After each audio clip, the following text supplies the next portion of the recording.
everybody, it's Monday, December 16th, 2024. Welcome to the NFL Fantasy Football Show presented by Uber Eats. Get game day deals all season long. It's me, your man, MG Marcus Grant, joined by Michael F. Floyo and Laquan Jones, and we're starting to believe in curses again. Fellas, it is week 15, heading into week 16. We still got a couple more games. We have 2 Monday night games here to end week 15. How are you guys looking in the fantasy playoffs, Florio? I said last week I only had 3 teams that made it. One has already clinched to move on to next week. 2 are looking very good as long as things don't go awry tonight. But Nicolette's team had a great week and just ran into a buzzsaw. So I was pretty upset with that. Yeah, sometimes you can't do anything about that. Laquan, how you faring right now? Well, my home league that I really care about with my homies back home in Jersey, thank God I had a first round bye because I put up 83 points this week because some huge letdowns with some of my running backs and other options that I hadn't started in lineups. But thank you, God, for that first round bye because my friends were in the group chat all clowning me saying that I'm probably going to get kicked out next round. Yeah, I'm with you, Lex. I have a league where I have a bye, and thankfully that was so because some guys disappointed. Have a few guys that would be playing tonight. It doesn't really matter, but generally a disappointing week for sure. So anyway, we try to survive in advance and see how things go from there. We've got plenty to talk about on this show. Of course, we'll have our fantasy heroes. We will have our waiver wire look as well. But let's get started with the fantasy headlines because there are some big ones coming along. The biggest dropping earlier on Monday morning before we did this show. That is that David Montgomery suffered a torn MCL in Detroit's loss to the Buffalo Bills on Sunday. He is out certainly for the remainder of the fantasy season, and it looks like he is done for the rest of Detroit's season, however much longer that lasts. So I guess the first thing to ask, Florio, is next up on the depth chart, right? We know Jahmyr Gibbs is going to get some work, but Craig Reynolds, Sione Vaki, either one of those guys worth rostering now?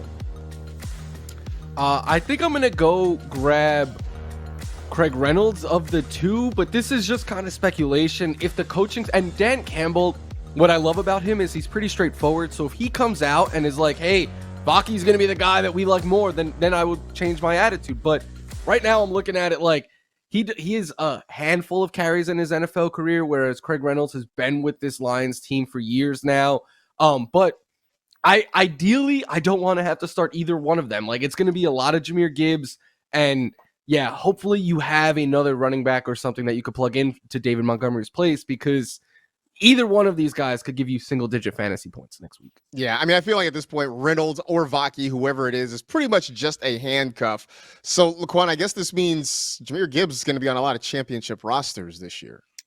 Yeah, to the moon, man. I mean, honestly, just watching his game, man, against those Bills, like, I just want to highlight the one run he had outside the tackles where you just see him hit that second gear. Like, his get-off speed is incredible, and now that he most likely will see more touches, more of the workload, like, I can only imagine what fantasy managers just kind of just looking at their playoff teams like, oh, yeah, we're going to the ship. I mean, you got to believe it, right? Because he's going to absorb so many of those opportunities. It's hard to see him not being super productive the remainder of the season. Over to Kansas City. Yeah. What's the next 2? They're outdoor games, the next 2. So, we might get even more running than we need to do. Outdoor cat, Jared Goof. Not so much. Speaking of quarterbacks, though, Patrick Mahomes left Kansas City's game against Cleveland with an ankle injury. Now it's being called right now a mild high ankle sprain. He is considered week to week. The good news for the Chiefs is that x-rays were negative. Carson Wentz came in and finished that game on Sunday, Laquan. Still with no word at this point about what Mahomes' status is going to be. And keep in mind, the Chiefs do play on Saturday, so it's one less day for Mahomes to try to get ready. If it is Carson Wentz, does this change anything? Can you feel good or bad about the Kansas City pass catchers? And who might you like then? Well, first of all, this man must have rods in his ankles because we all saw the replay. Because how is this a mild high? Like, my ankles were literally broke just watching it for him. Like, I don't see how how he goes out there and play the way that looked. But honestly, if it is Carson Wentz, I am a little bit more cautious with the emergence of Xavier Worthy, obviously getting more involved and finding the end zone. I mean, DeAndre Hopkins, he seems like he will be the safest floor if you do look at all the pass catchers for the wide receiver aspect. But Travis Kelce and Noah Gray, they bring in security blanket tools for Carson Wentz. He's played a ton of football, and like he even had a short stint with the Rams where he played our last final game. He didn't look terrible. He actually went out there and got a win. So I'm looking at this more so that, if Patrick Mahomes is going to get shut down, for these next couple games, because they got a lot of games that are back to back in the next, 10 days. It looks really, really crazy for the short weeks. But other than that, you really have to just look at DeAndre Hopkins as the pass catcher, the wide receiver, as the safest guy in this offense. Yeah, I mean, what's wild is that they play on Saturday, then they turn around and have to play on Wednesday the next week because they are part of the Christmas Day doubleheader. So a lot of work and not a lot of time for the Kansas City Chiefs, and certainly that will probably have an impact on whether or not they want to get Patrick Mahomes back out on the field. Part of it might be, Florio, the Bills are breathing down their neck for that 1 seed. So I think for the Chiefs, it really is a question of how badly do you want that 1 seed? Because if they feel like they need that to beat Buffalo, then maybe we see them rush Mahomes back out there. Yeah, like one thing that I saw while looking at and two, like one, their schedule the next couple of weeks is also kind of tough. Like they get the Texans, the Steelers, and then the Broncos. Not like it's easy defenses or anything along those lines. But in his last 3 games, Mahomes has taken at least 11 QB hits in all of them. I think it was 3 times in his first 125 games he had taken 11 or more QB hits. So not only is that ankle an issue and the Bills and all that breathing down his neck, but like they were struggling to not let Mahomes take a beating when he was healthy, and now he's going to be hobbled. So that is definitely a big storyline for these final 2 weeks in fantasy. Yeah, definitely one to keep an eye on for sure. All 3 of those teams that he plays are top 7 in QB pressure, so he's going to have to be mobile in those games. Yeah, which sounds like we might be seeing the Wentz wagon rolling out there, at least for one, at least one of those 2 upcoming games for sure. Other quarterback news: Geno Smith left the game on Sunday night against the Packers with a knee injury. Now, as of us doing this show, Smith is going to have tests done. There was no official outlook on whether or not he was going to miss time, but Sam Howell came in, finished, did not look great. I mean, Florida, which pass catchers can we trust if it is indeed Sam Howell for the foreseeable future? JSN. And I think that's it. Like DK, I think is very boom or bust. One, like we saw like Terry McLaurin last year really struggled to get going downfield with Sam Howell, but also I like the eyeball just quickly ran through play by play after Sam Howell came in, and I don't believe he targeted DK Metcalf once. It felt like every one of his passes was going to either Zach Charbonnet or JSN, and to me, those are going to be the 2 that I want to start, like the running back and JSN. And I get it. Some people might not be able to get away from DK, such a big name, the upside he brings, stuff like that. But ideally, like this is the time of year where I think you need to wipe the names kind of away and look at like if this guy isn't producing and now like he has a quarterback that they don't have chemistry with, can't really get the most out of him, I think it's okay to try to get away.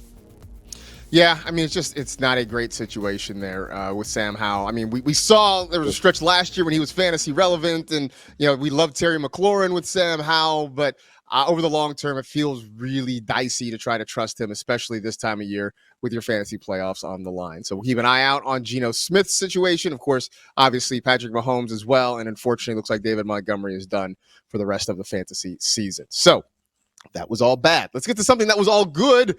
Those are our fantasy heroes presented by Subway. Taking a look at the top scorers in week 15. Of course, still 2 games left to go, but Josh Allen did it again. 41.2 fantasy points for him. A pair of passing touchdowns, a pair of rushing touchdowns in that game over against the Lions. James Conner having a big day against the Patriots. 30.8 points for him with 2 rushing touchdowns on the ground. Devontae Adams went nuclear. 9 catches for $198, 2 touchdowns, 42.8 points for Devontae Adams. Jonnu Smith, we'll dive into that later. 9 for 48 and a touchdown, 19.8 for him.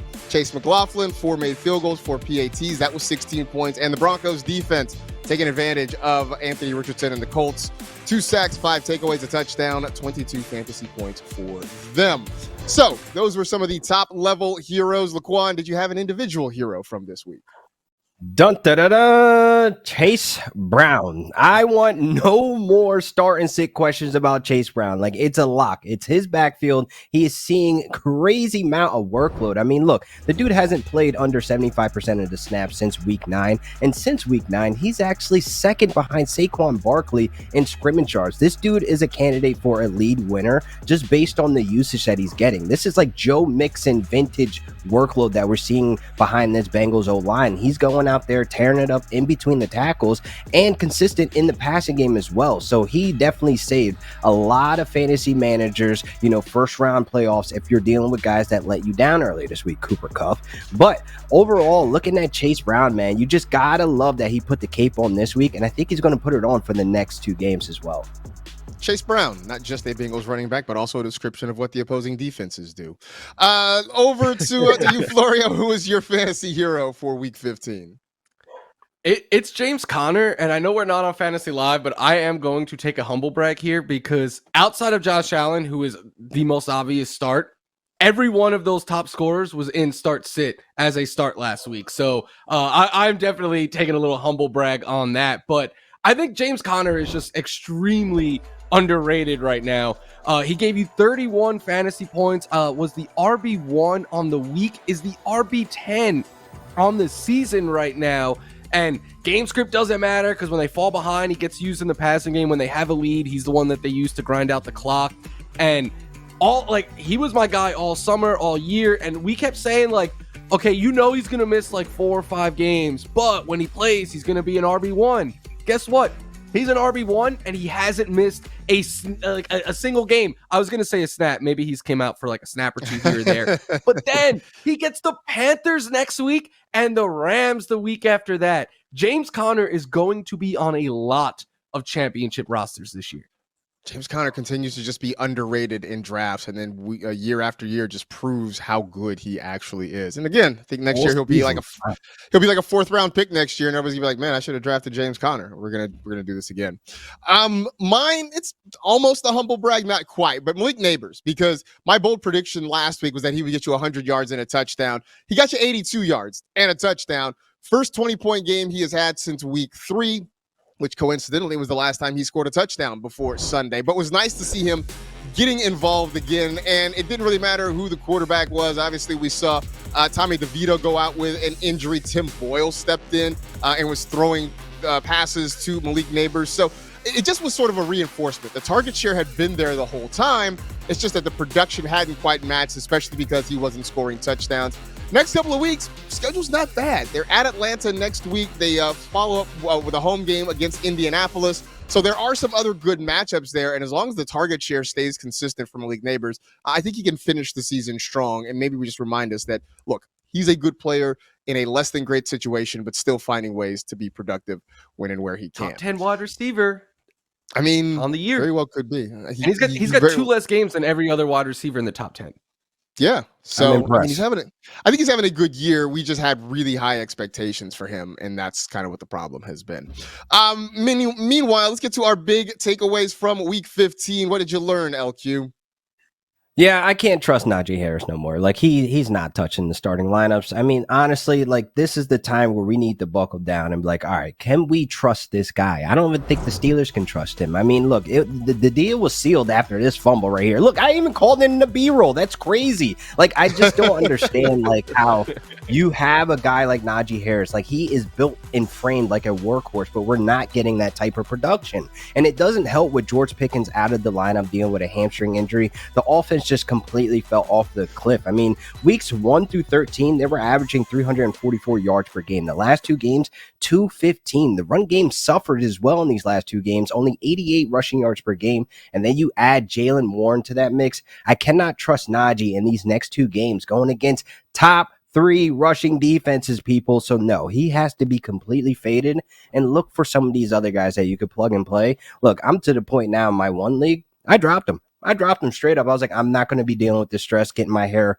a little bit more gray, or dealing with Najee Harris in the playoffs. It's going to be blonde soon enough.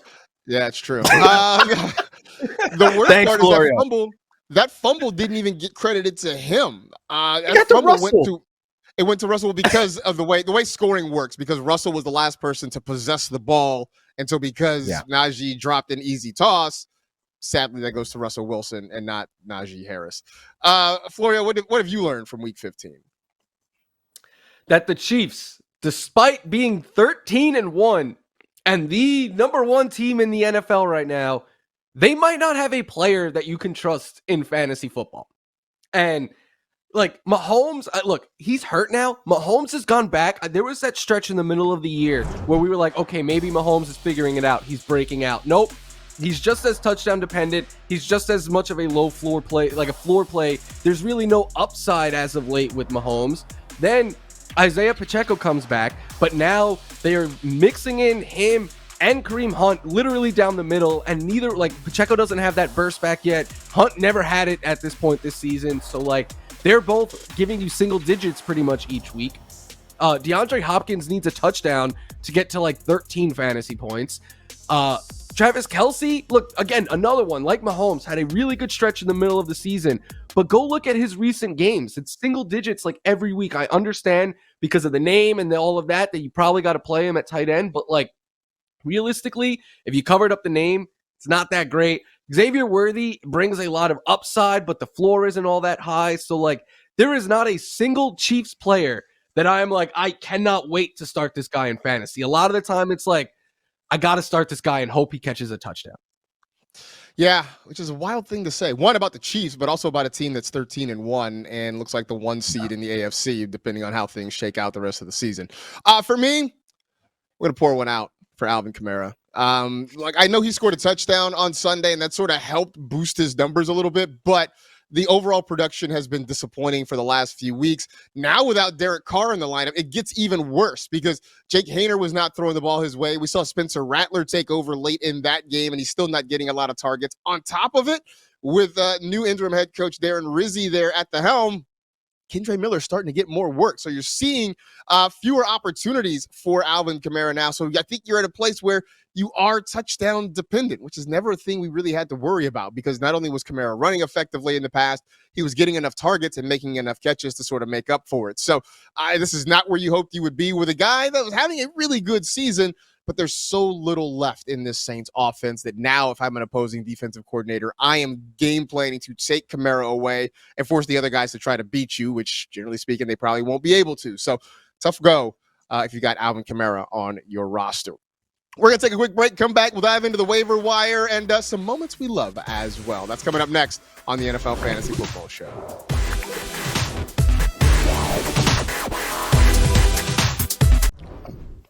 Time for Waiver Wire presented by YouTube TV. Florio, let us know what's up.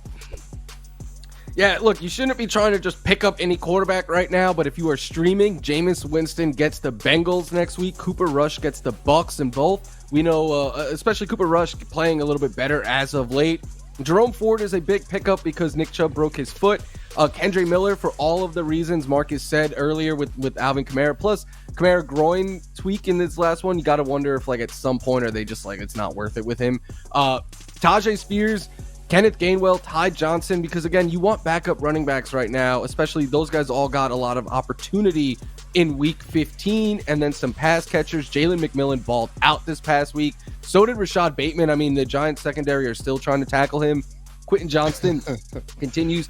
Look, he either has the yips or he's going to catch a touchdown. You figure it out which one it's going to go. Tim Patrick getting more involved. And then some tight ends. Brenton Strange had 12 targets yesterday. Like, do not overlook that. And then Stone Smart and Chig Okonkwo, who also had I think he was 10 targets for Okonkwo. Like, that's volume that you shouldn't just completely ignore, especially with the change of quarterback in Tennessee. Yeah, absolutely. So a lot of guys out there that are worthwhile these last couple of weeks. But Laquan, talk to me about Jalen McMillan, who, we thought maybe there was room for him. Obviously they had Chris Godwin at the start of the year, Mike Evans. So it's taken a while, but it feels like he's starting to come into his own. Yeah, he's plug and play right now into Chris Godwin's role and RIP Kate Otten. I mean, honestly, the functionality of the offense just looks a lot better, and you saw them put up big points against this Chargers defense, and a lot of that has to do with Jalen McMillan and how he's been playing these last couple of games. And for fantasy, in the last 3 games, he's been averaging 15 fantasy points per game, and oddly enough, he's still out there on the waiver wire. People, go pick him up. and have some depth there and have a guy that's seeing volume and he's producing with his opportunities. Yeah, look, I had him in a couple of leagues. There was a couple of leagues where I was just thin and I was forced to throw him into lineups. But the last 2 weeks, it sort of worked out. So I'd like to tell people that I wasn't wrong about Jalen McMillan. It was just early. That's sort of it. Just early. That's it. Just early. That's all. All right, time for the weekly Jonnu Smith update, because it's become my favorite thing that he'll go like a long stretch of the game and not do anything, and all of a sudden the hammer comes out of nowhere. This week, not a ton of yards, just 48 yards, but 9 catches and a touchdown, 19.8 fantasy points. You saw on our board heading into Monday Night Football, he is the top tight end scorer of the week for the season. He is tight end 4, 179.9 fantasy points. And as you pointed out, Florio, he's a lot closer to tight end 2 than he is to tight end 6. Have you just come to terms with? Have you made peace with this, Laquan? Because it's happening. It's happening. It's 100% happening. And I just love on Sundays, in the first half, it was quiet for him. I'm like, all right, this might be a human game, like not a turn-up game. But he loves to wait for the suspense, because when my phone is going crazy, I'm like, Jonnu just scored. I don't ever have to watch the game. I'm in the kitchen making lunch. Yeah, he scored. And I just know that everybody's going to let me know that my hair needs to be blonde. Like, we have people in the NFL fantasy comments on Instagram like, oh, yeah, your hair's supposed to be blonde. Every time I see you, it's not blonde. Why? I have until week 17, people. Relax. It will be blonde. It's over. Thank you, John. Man. He's got a touchdown and 19 or more fantasy points in 4 of his last 5 games. Insane. Bro. I was just too early. What we say? I was just too early on Jonnu. That's all. Yeah. I can only imagine your phone, because when he scored yesterday, I got numerous texts like, your friend is going to have to dye his hair blonde. Oh, man. I love that this has taken on a life of its own. That this has become a whole thing. So, look, just as long as you get comfortable, maybe we I don't know, videotape you dyeing your hair. We make this a social media clip. It's going to be a whole thing. We got to get a hairstyle, like someone in studio. I want to be there while it's getting dyed. We need to actually talk to the folks in the hair and makeup department and see if maybe one of them is willing to help us out with this. Yeah, I think that'd be great. Let's make this happen. That's going to be a thing that we definitely love, which, as we wrap up the show, means it's time for Moments We Love, presented by Barefoot Wine. Look, I know a big thing this season has been Tom Brady in the broadcast booth and everybody critiquing him on a week-to-week basis. But sometimes, look, the players he played against just want to have a little fun on Tom's behalf, or maybe at Tom's expense. And so Brandon Graham got to do a little bit of that this past week. Oh, no! How you gonna do me like that? After all the goodwill and all these years, let's do it to you. That was unbelievable. In case you were a little bit confused, that was Brandon Graham recreating the strip sack that he had against Tom Brady when the Eagles beat the Patriots in the Super Bowl. Certainly a classic moment in Philadelphia sports history, a classic moment in NFL history. And I'm going to be honest, like, some of us are we're haters. We are jealous and we drink haterade. And so to watch, somebody recreate a Tom Brady failure, we sort of secretly enjoy that. I guess not so secretly, right? Since we just owned up to it. Yeah. I give Brady credit, because like I watched that video like 5 times and I had to ask you guys, like, what is going on here? And he knew right away. Like, I truly didn't get it, but then he always pretends like he is on the losing end of stuff, and it's like, no, Tom Brady, you have more Super Bowls than any franchise. Like, you beat everyone. Stop pretending like you did it. I mean, look, man, he's just, what do you want? He's a small town kid who was drafted in the 6th round and had to struggle to make it. And, just was, it was tough. It was tough being Tom Brady. And doesn't like strawberries. He's never had one. So you're one of, you have that over Tom Brady now, Laquan. You have had a strawberry where he has. But I shared something. I shared something with the GOAT. I can say that. Despite living in a town that is very near another town that has a very famous strawberry festival. So whatever.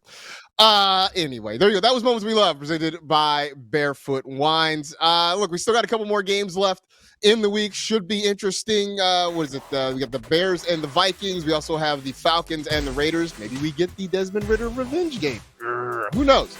But in the meantime, that is it. We are done. We appreciate you hanging out with the NFL Fantasy Football Show presented by Uber Eats. You know the drill. Tell two friends to tell two friends. Rate, review, and remember, always go to other people's funerals. Otherwise, they won't come to yours. Be safe. Take care of yourselves. Enjoy Monday Night Football, everybody. And we will talk to you tomorrow.